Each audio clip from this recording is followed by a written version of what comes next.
Here, ladies and gentlemen. Yep. This is Logos Media News. Sorry for the delay there. We were trying to get it going for a few minutes. Um, so, anyway, we wanted to discuss this whole thing, this whole new issue on the ballot with California being broken up into now three it says it's states, bad. or New California, or the Cal exit thing to, for California to become its own country. So, welcome, and Holly's here with me. Hi, Holly. Hi. So we wanted to talk about something a little bit different today. So we noticed that been a there's a new California referendum that's going to be on the ballot this November, and it's separate from the Cal exit issue. And Jan lives in California. You've lived there pretty much your whole life, so I know that you've talked about people have been talking about Cal exit for a long time. So it sounds like it's two separate issues. One is Cal exit, which is just California leaving the country and seceding completely, and then there's a second referendum that's going to be on the November ballot to split the state into three. So, do you want to talk about that a little bit? Well, as a California native, I don't even know if those exist anymore. I don't really know anybody in California that was born in California anymore. Very few people. But the last time that this was this was first attempted in the 1860s. And then what's interesting is this breaking California up into three parts was basically, in the 1800s, I think it was the 1890s, Southern California, this area, San Bernardino County, was split up into San Bernardino, Riverside, and San Diego counties. It used to be one much larger county. So basically, they should have just turned San Bernardino County into a state instead of doing this whole thing 150 years later. But living here, most of us with families and things in California, we don't like what we see going on, especially in the large city areas. Los Angeles and San Francisco and the Bay Area really have a stranglehold on the rest of the state, and they are typically very liberal centered, typically don't have families living in the city. They're removed, they usually have cubicle jobs and so are removed from more, outdoor strenuous type work, things like that. So their mindsets are very different than the rest of normal societies. So that's really caused strife within the state of California. Forbes magazine last year published an article. California is one of the most racist states, including being completely bankrupt on top of everything else it's doing. It promotes all of these social justice warrior issues to bandage over all of these false policies underneath that it's been trying to prop up for decades. And so now the state is bankrupt. Over the last 5 or 10 years, California has actually seen a decrease in population by 1 million people. Typically there's an influx of people moving in and out, say 5 or 10 million a year or whatever, or not that many a year, but over a 5-year period. And this time, surrounding states like Arizona and Nevada saw increases in population, and especially expatriates from California. And California is actually seeing the first drop in population, just mainly due to the anti-family, it's a very pro-communist environment now, and most people don't even know it is communism. I think, yeah, you've brought up some great points there. How the demographics and the culture and the gentrification and the poverty that you've seen. Growing up your whole life in Southern California, you talk about how things used to be very different. And I know everyone says that, how things aren't the same than when I was a kid, but I was really struck by the gentrification, like seeing the extreme poverty. Basically, people living outside in all the tent cities. You can see videos of that all over the state. And then, the extreme wealth that's also concentrated in the cities, and especially up near Silicon Valley. And I'm also disturbed by the idea of, the state is supposed, it's people call it California and whatnot, but yet the water wars have always been there in the state. I mean, judging by the very founding of the state of California was based along a lot of private water corporations, companies controlling the water districts. And California has massive counties, and they don't have local government. They don't have town hall type government. It's all based on the counties. So if people have grievances, people want to figure out something that's going on with their schools or their water district, you have to go through the county. And so the power is really concentrated differently out west. I've grown up in New England, so we have a different concept of local government. So we're also going to touch, maybe if we have time, on new water restrictions that are going to be put into place over the next few years. But we have the two proposals Jan is showing people. There's a proposal to split California into 3 states that was put forward by a venture capitalist. And yes, someone in the chat said that there used to be an act to try to create a new state called Jefferson. And it looks like, from what I have read, it was proposed in the 1940s, created with the state of Oregon, or Oregon, whatever people say out west. And so there's been apparently over 200 attempts to reconfigure the boundaries of California since it was first officially made a state in 1850. And I do believe the name California comes from the word caliph, which is interesting enough in and of itself. Like a caliphate? Yeah, like a caliphate, right. And so, I had made some notes on what we had discovered going through all of these news articles. So basically, a nascent opposition campaign is already sounding the more practical alarms about splitting California into 3 states. It could be easily bankrolled by some of the state's most powerful forces, especially aligned with Democratic leaders. So that's a really interesting statement there. Now, this push to split California into 3 states is being pushed by this billionaire venture capitalist by the name of Tim Draper.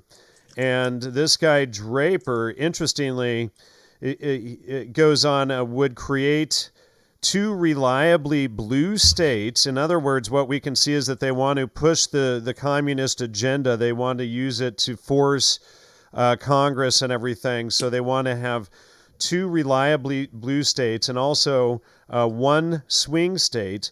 Also increase the influence of current-day California in Congress. So that's in all of these news articles that we've been showing up here on the screen. It's just I kind of went through each of these and pulled out quotes from each. So let's see. So this would be one of the quotes that I pulled here. Creating more Senate seats would also increase the influence of present-day California. And then we can see that their effort is to push essentially the communist agenda that we've been seeing. And that's why it's called California these days, because it's totally overrun with liberal communism and social justice issues. The state is entirely bankrupt. As we showed on screen a bit ago, all of these tent cities popping up in California, and this happened in 2008 as well. But if you drive through cities like San Bernardino, Riverside, Los Angeles, etc., you see homeless people, everywhere now, which you don't see in other places in the country. So this is all the while California is claiming that we're, the sanctuary city and all of this. What California has done is use the funds to pay for everybody else, including foreigners, rather than putting the infrastructure to our own people. So it's collapsing in on itself. But Draper also had sought to split California, if you can believe this, into 6 parts. including the state of Silicon Valley. So, I mean, hello. I mean, look how much we've exposed Silicon Valley and MK Ultra and everything over the last few years. And so he originally wanted to create 6 states so that California could have 12 people. Sorry, folks. Some idiot crank caller. So let's see here. Let me just, sorry, that wasn't turned off. Let me mute that. And so, 6 states, so that would be 12 representatives. Of course, we've already had Dianne Feinstein and Barbara Boxer. I think they finally get her out? But, these are women that have had control on the politics and Congress and everything for decades. It's so like you got Maxine Waters too. And if you go drive up, and if you drive up the state, you see signs all along the 5 and 99, like railing on these politicians to get them out and how much damage they've done and how they caused the Dust Bowl in Central California, which used to be one of the country's or world's largest food growing areas, but in 2012, we had this huge drought in California that lasted up through like 2015, which was caused by the government mismanagement of water. And Holly actually knows more about that. Well, I just am reminded there's I know it's a fiction film. It's called Chinatown. It came out in the 1970s, but it was based upon the early California water wars, if you will, and the design to build the state of California around these basically mob bosses who were creating these irrigation systems throughout the state of California and proposing how they were going to build, Southern California and Hollywood and the Los Angeles area all around these mob bosses basically controlling water and irrigation and also lakes and rivers. And I guess so there's a difference between the creation of the all of these lakes and reservoirs for water. You said what was it, a couple of years ago that dam almost broke up in Northern California? The Oroville Dam. Yeah, through mismanagement. I mean, all of that was completely preventable if they had been managing the water. And instead, like you said, I've done a couple of videos on this. There's Jerry Brown. He's on his way out. You're lucky. He's finishing up somehow he got reelected, right? And then he has 9-year term. He was the governor of California when I was a little kid. Okay. And he was working with, people may remember Jim Jones and the Jonestown Massacre. He was involved with Jim Jones. He was living in Laurel Canyon at the time, of course, where the CIA base is located. He was also working with the Esalen Institute. Let me just pull him up. And so, his nickname is Moonbeam because of all of his liberal politics and whatnot. But up here on the screen, I'll show him, and this is him and the mass murderer Jim Jones that did the Jonestown massacres. So, oh wow, yeah, I mean, this guy, he's tied into the CIA front, the Esalen Institute. He's, he was working with many that were involved in the MK Ultra stuff and the CIA, like Gregory Bates, and we have Jiddu Krishnamurti, who was working with Aldous Huxley and all of that. He's part of the New Left. His father, Pat Brown, was a governor of California. I think they're Jesuits. Went to Yale Law School, which, of course, you and I have exposed a lot about recently. Whoa. Yeah, tied in with Stuart Brand, whom we see promoting a lot of the trans agendas lately and created a lot of the stuff going on right now with his, the Whole Earth Catalog, the electric acid Kool-Aid test. Stuart Brand was one of the original merry pranksters, whom, of course, we've exposed as being CIA. So, this is who Governor Moonbeam surrounds himself with. And I've shown out of MK Ultra cults. Let me just show folks that because, we had mapped out and shown a couple of years ago a lot of the different cults that sprung out of the CIA's MK Ultra program and the Esalen Institute and whatnot. And we see here's number 5, Jim Jones and the Jonestown cult. But these are all a list of cults that came out of the that program. And, again, we have, finders, Joseph Campbell, Alfred Kinsey, the pedophile NAMBLA cults, John Perry Barlow, who died recently, was involved in the Grateful Dead and the Electronic Freedom Foundation. He helped create Burning Man, which is another cult, all of this stuff going on. But so these were all different things that we've been mapping out and tracking with MK Ultra. But one of the most famous cults that ended in mass murder, and we just saw Carlos Castaneda's face pop up on screen. His cult ended in mass murder as well. But that Jim Jones, he gunned down everybody in his cult down in Jamestown. What was it, Guyana or something like that, where they had done all that after he had been kicked out of the U.S. But these guys were all Esalen, government tied, etc. Had their CIA ties to all of this stuff. But I want to go back to this guy, Tim Draper, because Draper, I mentioned earlier that he's an investment, he does venture investing. Well, if we read on in all of these articles that you and I pulled up about, and Holly did most of the research on this, so thank you. It says that the measure is going to cost taxpayers billions of dollars to pay for the massive transactional costs of breaking up the state, whether it be universities, parks, or retirement systems. So, okay, let me see. Venture capitalist funds the breakup of California. So are we just to believe that he's doing this for the voters' benefits, or is he and his pals, they're going to invest in everything where they are going to turn a profit off of those taxpayers to fund the breakup of these three states?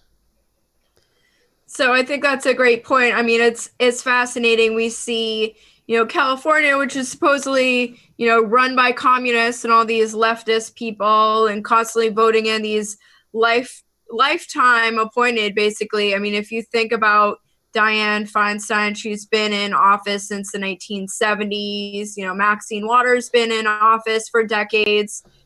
Jerry Brown gets reelected somehow for another 9 years. And yet at the same time, I think what we're going to see is when California, the economy finally collapses, we're going to see a massive sell-off and privatization. So these groups, these politicians who claim to be, liberal and socialist and whatnot, they're ultimately their goal is to basically privatize the natural resources, etc. And, I'm not saying that's always a bad thing. I mean, maybe if some of the roads were more private, if you had toll roads or whatnot, things could actually get worked on, like the infrastructure wouldn't fall apart as quickly. But it's also has to be somewhat concerning that someone who's a venture capitalist and someone who's so intimately tied in with Silicon Valley is the one who wants to, we're supposed to trust is going to divide the state equally. And so his plan is for 3 equal sections of California, Southern California, and Northern California. So, Jan, do you want to tell people a little bit about each of those parts versus just California seceding?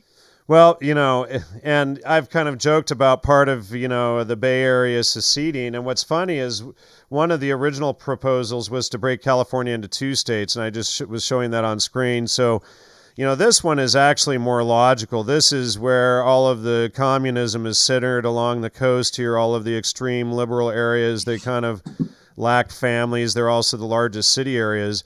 I mean, that I can understand, and then this is, where people generally work a lot harder, farmlands, San Bernardino, Riverside counties. This whole area down here used to be just one massive county. And San Bernardino, down in the south there, the third one up from the bottom there, San Bernardino County is actually the larger than 73 nations, so that's a huge landmass there, and the sheriff really doesn't have the capability to manage it all. But you have Sacramento and the Bay Area, running politics for the rest of the state, and what less makes sense is breaking it up this way, because again, you have all of this inland area where it's more family, more conservative centered, etc.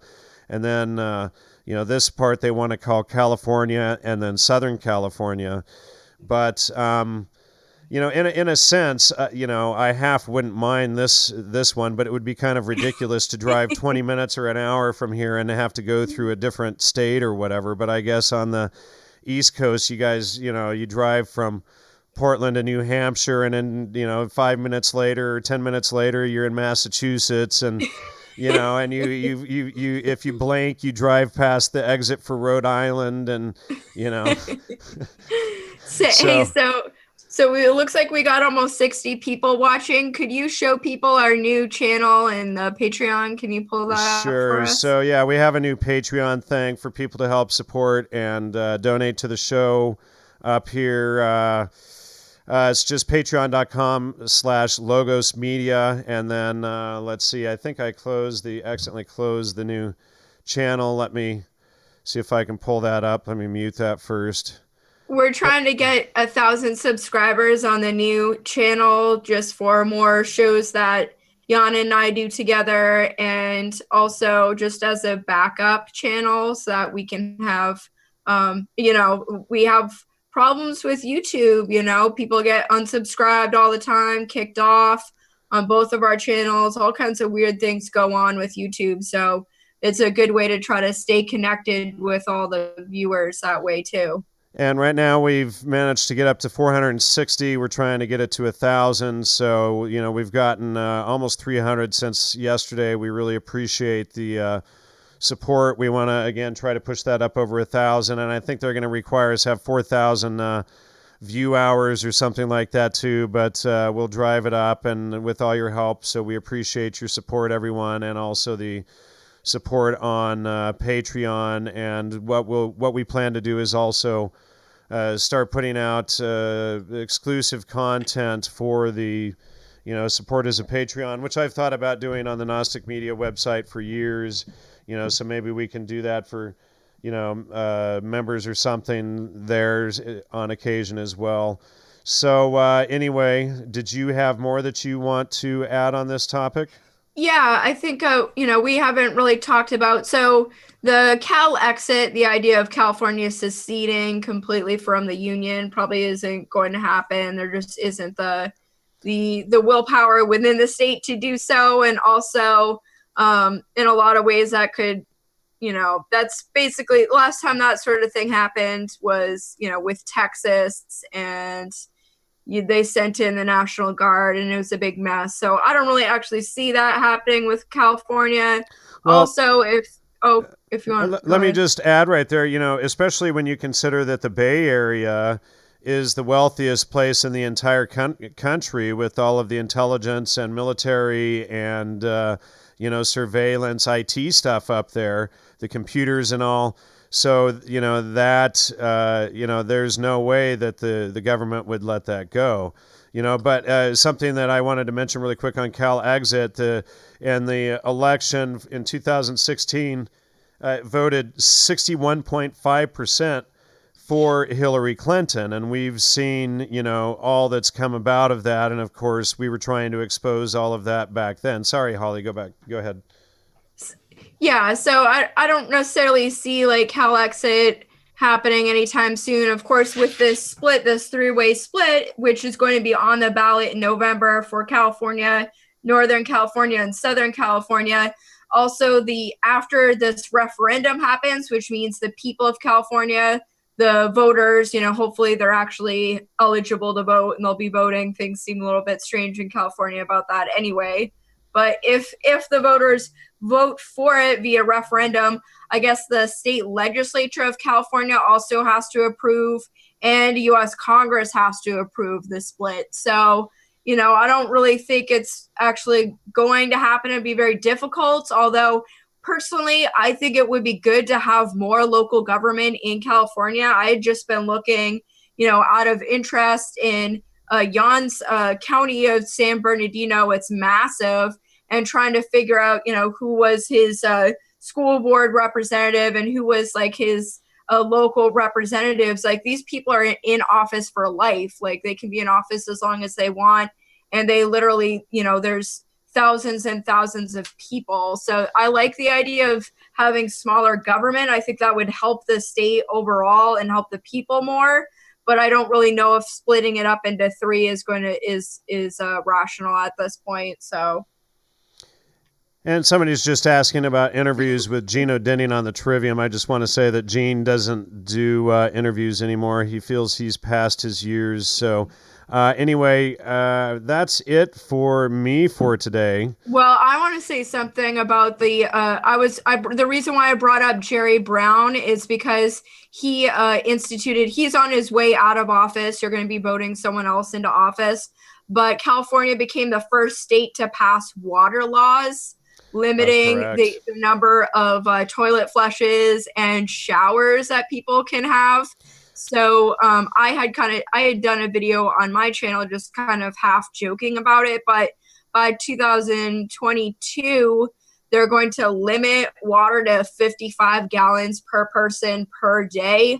And that might sound like a lot to some people, but if you're counting taking a shower, washing your hands, running a dishwasher, running a clothes washer, a load of laundry is up to 40 gallons. So after that, what do you really have left after that? So this is not including watering any lawns or anything. So you're basically going to turn everybody's yards into deserts and whatnot.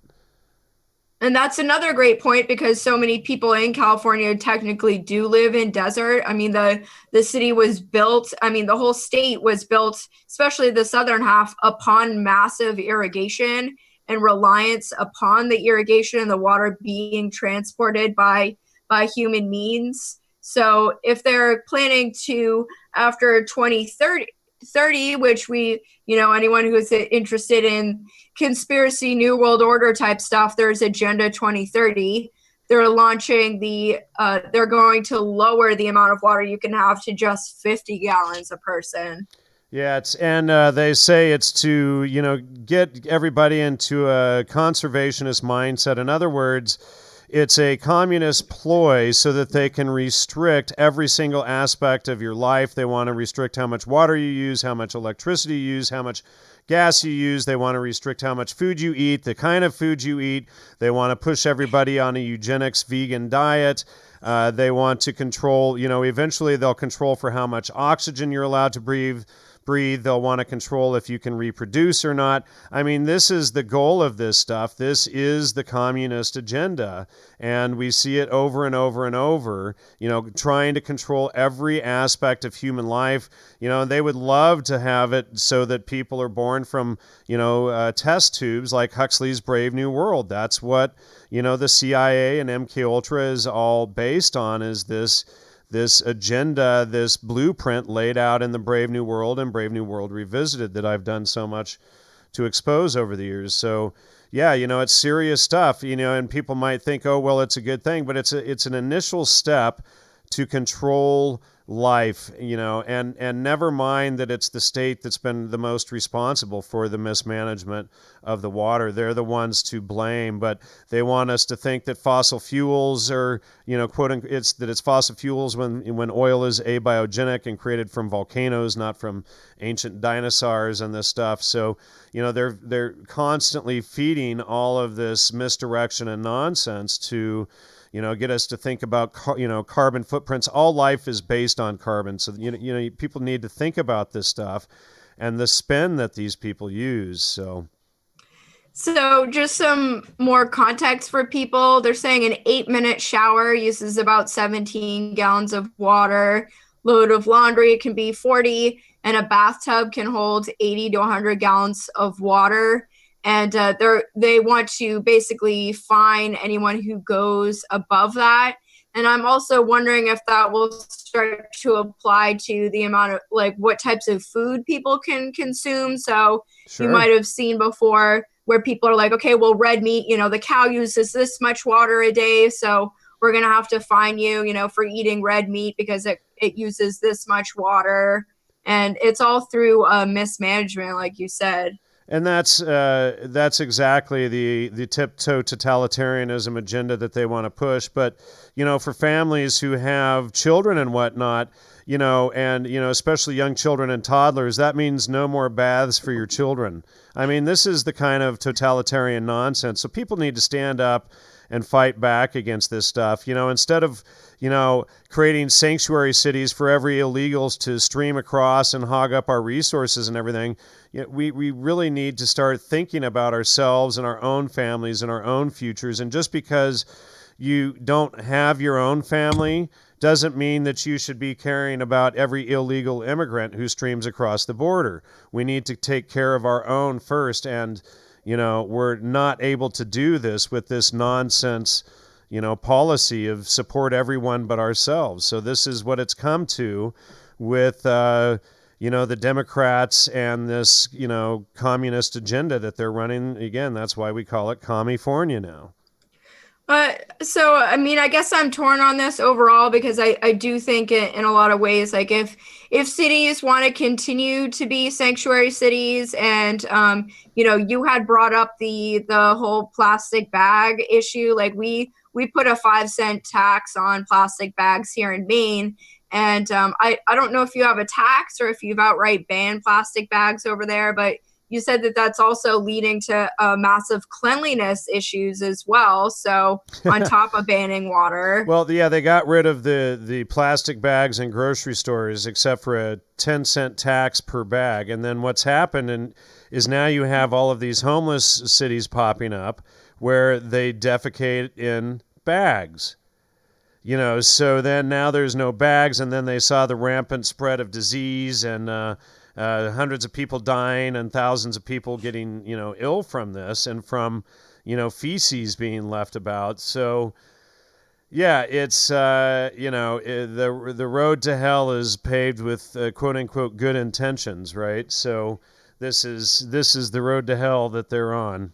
Well, and basically the cities and the towns, their response is to get rid of public restrooms. So, and then, they're wasting water that way too if they have public restrooms now. So, that's why you have like hepatitis C outbreaks and whatnot in the streets and people getting infected because that's what's going on in the streets now at this point. So, just some thoughts for people about the idea of splitting up the state into 3 or more, which has been talked about for a long time. So I don't know.